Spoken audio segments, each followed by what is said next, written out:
नमस्ते बच्चों, स्वागत है आपका आज की एक मज़ेदार और सीख देने वाली कहानी में। मैं हूं आपका दोस्त और स्टोरी टेलर आरबी और आज मैं आपके लिए लेकर आया हूं तेनालीराम की एक ऐसी चतुराई भरी कहानी जिसे सुनकर आप हंसेंगे भी और सोचने पर मजबूर भी हो जाएंगे। दोस्तों, कभी कभी मजाक करना अच्छा होता है, लेकिन अगर वही मजाक हद पार कर जाए तो क्या होता है? क्या होगा जब कोई व्यक्ति अपनी ही माँ का मजाक उड़ाने लगे? तो तैयार हो जाइए एक मजेदार, चतुर और गहरी सीख देने वाली कहानी सुनने के लिए। अच्छा, तू माँ से भी मजाक करेगा? कहानी शुरू करते हैं। कोई 600 वर्ष पुरानी बात है। विजयनगर का साम्राज्य सारी दुनिया में प्रसिद्ध था। उन दिनों भारत पर विदेशी आक्रमणों के कारण प्रजा बड़ी मुश्किलों में थी। हर जगह लोगों के दिल में दुख, चिंता और गहरी उधेड़बुन थी। पर विजयनगर के प्रतापी राजा कृष्णदेव राय की कुशल शासन व्यवस्था, न्यायप्रियता और प्रजा वात्सल्यता के कारण वहाँ प्रजा बहुत खुश थी।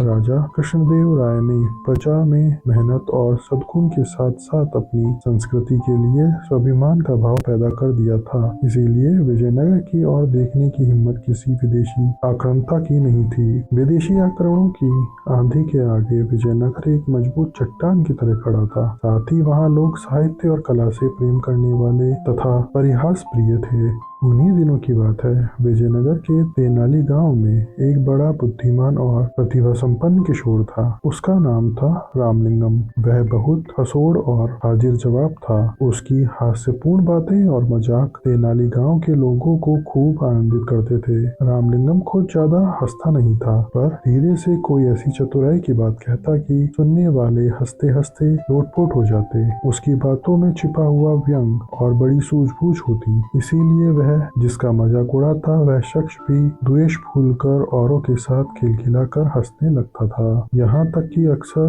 राह चलने वाले लोग भी रामलिंगम की कोई चतुराई की बात सुनकर हंसते हंसते लोटपोट हो जाते थे। अब तो गांव के लोग कहने लगे थे, बड़ा अद्भुत है यह बालक। हमें तो लगता है कि यह रोते हुए लोगों को भी हंसा सकता है। रामलिंगम कहता, पता नहीं रोते हुए लोगों को हंसा सकता हूँ कि नहीं, पर सोते हुए लोगों को जरूर सकता हूँ। सुनकर आसपास खड़े लोग उठकर ठहाका हंसने लगे। यहाँ तक कि तेनाली गांव में जो लोग बाहर से आते, उन्हें भी गांव के लोग रामलिंगम के अजब गजब किस्से और कारनामे सुनाया करते थे। सुनकर वे भी खिलखिलाकर हंसने लगते थे और कहते, तब तो यह रामलिंगम सचमुच अद्भुत है। हमें तो लगता है कि यह पत्थरों को भी हंसा सकता है।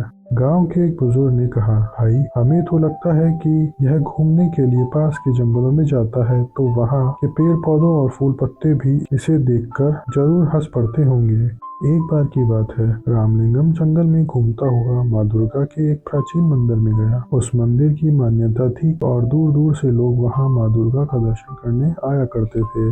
रामलिंगम भीतर गया तो माँ दुर्गा की अद्भुत मूर्ति देखकर मुग्ध रह गया। माँ के मुखमंडल से प्रकाश फूट रहा था। रामलिंगम की मानो समाधि लग गई हो। फिर उसने दुर्गा माता को प्रणाम किया और चलने लगा। तभी अचानक उसके मन में एक बात अटक गई। माँ दुर्गा के 4 मुख थे, 8 भुजाएं थी। इसी पर उसका ध्यान गया और अगले ही पल उसकी बड़ी जोर से हंसी छूट गई।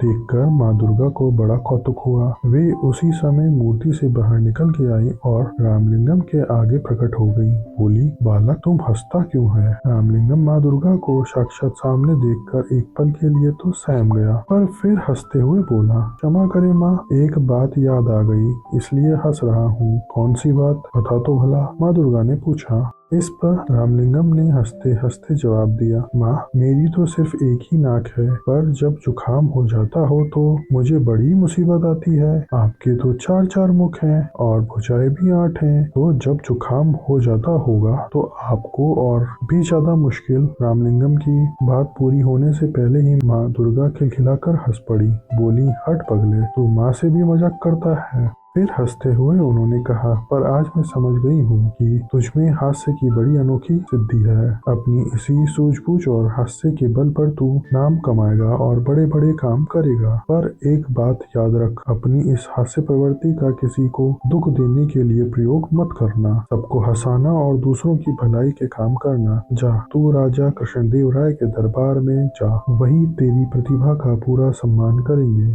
उस दिन रामलिंगम दुर्गा माँ के प्राचीन मंदिर से लौटा तो उसका मन बड़ा हल्का फुल्का था। लौटकर उसने माँ को यह अनोखा प्रसंग बताया। सुनकर माँ चकित रह गई और फिर होते होते पूरे तेलानी गांव में यह बात फैल गई कि रामलिंगम को दुर्गा माँ ने बड़ा अद्भुत वरदान दिया है। यह बड़ा नाम कमाएगा और बड़े बड़े काम करेगा। उसके साथ ही साथ तेलानी गांव का नाम भी ऊंचा होगा। आप सुन रहे थे तेनालीराम की मजेदार और सीख देने वाली कहानी। अच्छा, तू माँ से भी मजाक करेगा। तो दोस्तों, यह थी आज की पूरी कहानी। आपकी क्या राय है कमेंट में जरूर बताइएगा। अगर आपको कहानी पसंद आई हो तो इसे लाइक करें, शेयर करें और हमारे चैनल को सब्सक्राइब करना ना भूलें। बेल आइकन दबाइए ताकि आपको हमारे नए वीडियो की नोटिफिकेशन सबसे पहले मिले। मिलते हैं अगले वीडियो में, तब तक के लिए जय हिंद, धन्यवाद।